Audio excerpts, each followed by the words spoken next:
గొప్పల కోసం రేవంత్ సర్కారు పదే పదే తప్పులు చేస్తోందా? రేవంత్ ఊహా నగరం ఫోర్త్ సిటీకి మెట్రో ప్రతిపాదన ఇలాంటిదేనా? లేని ఫోర్త్ సిటీకి మెట్రో అంటే జనాలు నవ్వుకోరా? మాయా మాటల రేవంత్ సర్కార్ను బరాబర్ ప్రశ్నిద్దాం.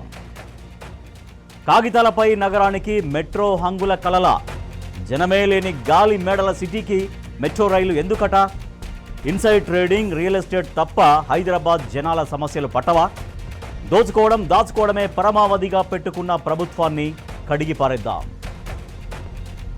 హైదరాబాద్ రవాణా సమస్యలు పక్కన పెట్టి ఊహల నగరం కోసం ఉత్తర్వుల, హైదరాబాద్ ట్రాఫిక్ కష్టాలు తీర్చేలా మెట్రో విస్తరణ చేయాలన్న సోయి లేదా?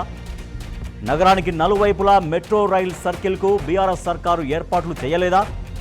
కేసీఆర్ సర్కారు ప్రతిపాదనలు అవగాహన లేకుండా ఆపింది రేవంత్ కాదా? కుట్రల రేవంత్ ప్రభుత్వం ఎవ్వారమేంటో బరాబర్ తేల్చేద్దాం. ముందుగా హెడ్లైన్స్.